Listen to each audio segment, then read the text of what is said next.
दोस्तों Oscar Wilde कहते हैं, to live is the rarest thing in the world, most people exist, that's all. जिंदगी को जीना दुनिया में सबसे कठिन काम है। ज्यादातर लोग सिर्फ जिंदगी को काटते हैं। दोस्तों ज्यादातर लोगों की लाइफ ना बस एक रूटीन में चल रही होती है।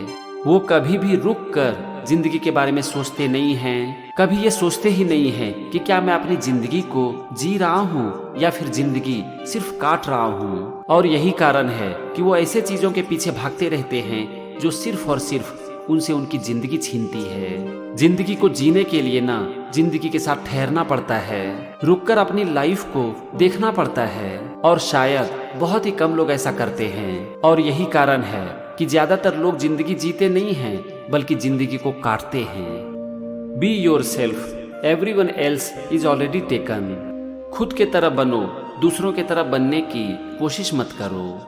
दोस्तों हम सब इंसान ना दूसरों की तरह बनना चाहते हैं। हम किसी को देखते हैं, वो हमें अच्छा लगने लगता है और फिर हम सोचने लगते हैं कि काश मैं ऐसा बन जाऊं। लेकिन दोस्त एक बात को याद रखो कि हर इंसान इस दुनिया में यूनिक है और हम ना तो किसी की तरह बन सकते हैं और ना ही हमें बनने की जरूरत है। इसीलिए आप जैसे भी हो बहुत अच्छे हो सकता है कि आपके अंदर कुछ कमियां हो तो उसे ठीक करो और अपने जीवन में खुद के तरह बनो। We are all in the gutter, but some of us are looking at the stars. हम सब गटर में हैं और कुछ लोग ही सितारों को देख रहे हैं। दोस्तों हम सब जीवन में एक समान हैं, लेकिन कुछ ही लोग ही सपने देख पाते हैं, बड़े बड़े सपने। क्योंकि ज्यादातर लोग ना सपने देखने की हिम्मत ही नहीं कर पाते। उनको लगता है कि मैं तो ज्यादा कुछ कर ही नहीं सकता हूँ और इस तरह से उनकी सोच बहुत छोटी हो जाती है। और जिस इंसान की सोच छोटी हो वो बड़े बड़े सपने कैसे देख सकता है। Life is far too important a thing you are to talk seriously about. जीवन बहुत ही महत्वपूर्ण है और इसके लिए बहुत ज्यादा गंभीर होने की जरूरत नहीं है। दोस्तों हमारा जीवन बहुत ही महत्वपूर्ण है और अपने जीवन में हमें सीरियस होने की भी जरूरत है। लेकिन हमें अपने जीवन में इतना भी सीरियस नहीं हो जाना चाहिए कि हमें ये लगने लगे कि जिंदगी ही खत्म हो गई है।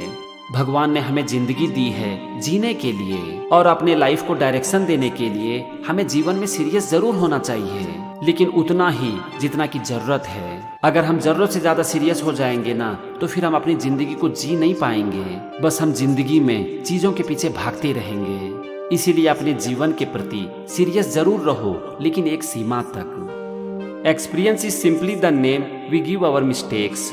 अनुभव सिर्फ हमारी गलतियों का नाम है। दोस्तों हम अपने जीवन में सबसे ज्यादा सीखते हैं अपनी गलतियों से। इसीलिए गलती करने में कोई बुराई नहीं है, लेकिन हाँ हमें जानबूझकर गलती नहीं करनी चाहिए और एक ही गलती को बार बार रिपीट नहीं करनी चाहिए। अगर हमसे कुछ गलती हो जाए तो सर पटकने की जरूरत नहीं है, क्योंकि ये जीवन का कठोर सत्य है कि आप हर समय सही नहीं हो सकते।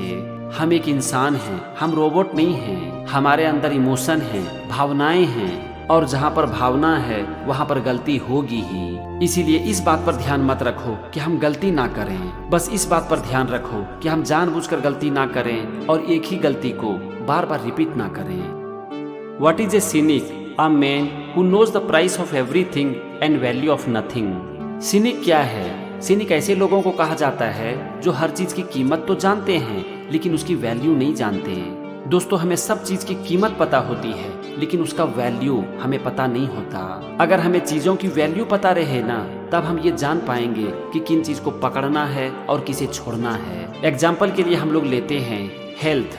हेल्थ हमारे लिए कितना इम्पोर्टेंट है ये हम सबको पता है, लेकिन हेल्थ की वैल्यू कितनी है ये हमें पता नहीं होता। क्योंकि अगर हमें हेल्थ की वैल्यू पता होगी तो फिर हम ऐसे काम को नहीं करेंगे जो कि हमारी हेल्थ को स्पॉइल करती है। लेकिन क्या हम में से ज्यादातर लोग ऐसा करते हैं? नहीं करते हैं। कारण सिर्फ एक ही है कि हमें उसकी वैल्यू पता नहीं होती। In this world there are only two tragedies, one is not getting what one wants and other is getting it. इस दुनिया में दो ही त्रासदियां हैं, एक जो चाहे वो मिल जाना और दूसरा जो चाहे वो नहीं मिलना। दोस्तों, अगर हम अपनी जिंदगी में कुछ चाहते हैं और वो हमें नहीं मिलता है तो फिर हम सर पटकने लगते हैं। हमें लगने लगता है कि अब तो हमारी जिंदगी खत्म हो चुकी है। और अगर हम कुछ चाहते हैं और वो हमें मिल जाती है तो हमें लगने लगता है कि हम अपनी जिंदगी में सब कुछ पा लिए हैं। और ये दोनों ही सिचुएशन हमारे लिए ठीक नहीं है। यहाँ पर हमें जरूरत है अपनी समझ बढ़ाने की। हमें ये समझने की जरूरत है कि हम जो जिंदगी में चाहते हैं वो हमें कभी मिलेगा, कभी नहीं मिलेगा। हमें ये भी समझने की जरूरत है कि हम जो चाहते हैं हो सकता है कि वो हमारे लिए अच्छा ही ना हो। और हमें ये भी समझने की जरूरत है कि हम जो नहीं चाहते हैं वही हमारे लिए अच्छा हो। और इस समझ के साथ सिर्फ और सिर्फ अपने काम पर ध्यान देना है।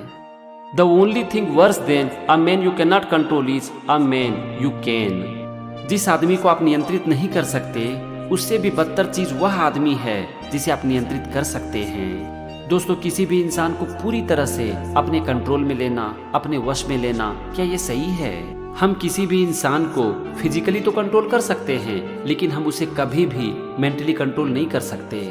अगर हम अपने पावर का यूज करके किसी को जबरदस्ती कंट्रोल कर ले भी ना तो हमें सिर्फ और सिर्फ गाली और बद्दुआएं ही मिलेगी। इसीलिए कभी भी किसी को कंट्रोल करने की कोशिश मत करो, बल्कि उसे जीतने की कोशिश करो और फिर वो आपसे अपने मन से जुड़ेगा। Always forgive your enemies, nothing annoys them so much. अपने दुश्मन को हमेशा माफ कर दो, उसे सबसे ज्यादा कष्ट इसी चीज से होता है। दोस्तों, अगर किसी की गलती के लिए हम उसे माफ नहीं करते हैं ना तो इससे सबसे ज्यादा हम ही सफर होते हैं। हम उसके बारे में सोचने लगते हैं कि उसने ऐसा क्यों किया, मैंने उसका क्या बिगाड़ा था, और अंदर ही अंदर हम घुटते रहते हैं। लेकिन अगर किसी की गलती के लिए आप उसे माफ कर देते हो ना तो इससे आपका मन हल्का हो जाता है। आपको लगता है कि जैसे मन से एक बोझ चला गया हो, और यही दूसरों के लिए सबसे बड़ी सजा है। और इसका सबसे बड़ा उदाहरण मैं आपको दूं। इसका सबसे बड़ा उदाहरण है रामायण में माता कैकेयी और भगवान राम। भगवान राम ने माता कैकेयी को कभी दोषी नहीं माना और कैकेयी ने कहा था कि यही मेरे लिए सबसे बड़ी सजा है। A good friend will always stab you in the front. एक अच्छा दोस्त हमेशा सामने से वार करता है। दोस्तों, जो आपके सच्चे दोस्त होते हैं ना वो हमेशा आपकी बड़ाई नहीं करते। उसे जो भी कहना होता है वो आपको सामने से कह देते हैं। वो कभी भी छिप के वार नहीं करते। आपका अच्छा दोस्त आपकी गलतियों के बारे में आपको बताता है और इससे आप अपनी गलतियों के ऊपर काम भी कर पाते हो। Anyone who lives within their means suffer from a lack of imagination. जो इंसान अपनी क्षमता के अनुसार जीवन जीता है उसमें कल्पना की कमी होती है। दोस्तों, अपनी परिस्थिति को स्वीकार कर लेना कि यही मेरी नियति है, यही मेरा भाग्य है, ये सबसे बड़ा पाप है। और जो लोग ऐसा करते हैं ना उनमें इमेजिनेशन की कमी होती है। आज इमेजिनेशन के बल पर इंसानों ने हिस्ट्री बदल कर रख दिया है। ऐसे ऐसे चीजों का आविष्कार कर दिया है जिसके बारे में एक समय कभी किसी ने सोचा तक नहीं होगा। जरा सोचो कि वो ऐसा कैसे कर पाए। क्या ऐसे लोग बहुत अमीर थे? उनके जीवन की परिस्थितियां बहुत ही अच्छी थी? नहीं, इसके पीछे सिर्फ एक कारण था कि उन्होंने अपनी नियति को स्वीकार नहीं किया, अपनी कमजोरियों को ही अपनी ताकत बना ली और इमेजिन करके कुछ क्रिएट कर दिया। The only difference between the saint and the sinner is that every saint has a past and every sinner has a future. एक संत और पापी के बीच सबसे बड़ा अंतर होता है कि एक संत का अतीत होता है और एक पापी का भविष्य। दोस्तों, जो सफल लोग होते हैं, अच्छे लोग होते हैं ना, उनका एक अतीत होता है। वो सिर्फ घर में बैठकर सफल नहीं हो जाते, उन्होंने उस सफलता के लिए जीवन में बहुत कुर्बानी दी। इसीलिए कहा जाता है कि हर सफल व्यक्ति का एक अतीत होता है। लेकिन जो पापी लोग होते हैं ना, उसका पाप का घड़ा भविष्य में जाकर जरूर फूटता है। और इसीलिए यहाँ पर कहा जा रहा है कि पापी लोगों का एक भविष्य होता है। Life is never fair and perhaps it is a good thing for most of us that it is not. जीवन कभी भी निष्पक्ष नहीं होता और ये हमारे लिए सबसे अच्छी बात है। दोस्तों, अगर हमेशा हमारा जीवन सरल होना तो फिर हम जीवन में ज्यादा ग्रो नहीं कर पाते हैं। जिस इंसान की जिंदगी में जितनी चुनौतियां होती है वो उतना ही आगे बढ़ता है, क्योंकि जीवन की चुनौतियां हमारे इम्यून सिस्टम को एकदम से स्ट्रॉन्ग कर देती है। इसीलिए कभी भी ये मत सोचो कि मेरा जीवन सरल हो, बल्कि ये सोचो कि कैसे हम हर मुश्किलों में अपने जीवन को सरल बनाए रखें। Morality is simply the attitude we adopt towards the people whom we personally dislike. नैतिकता हमारा वह रवैया है जिसे हम उन लोगों के साथ अपनाते हैं जिसे हम पसंद नहीं करते हैं। दोस्तों, हम जिसे पसंद करते हैं उसके सामने तो हम बहुत अच्छे से रहते हैं, लेकिन हमारी असली परीक्षा तब होती है जब हम ऐसे लोगों के साथ होते हैं जिसे हम पसंद नहीं करते। हम उस इंसान के साथ जिस तरह से व्यवहार करते हैं, जिस तरह से उनके साथ बातें करते हैं, ये बताती है कि हम कितने मॉरल हैं।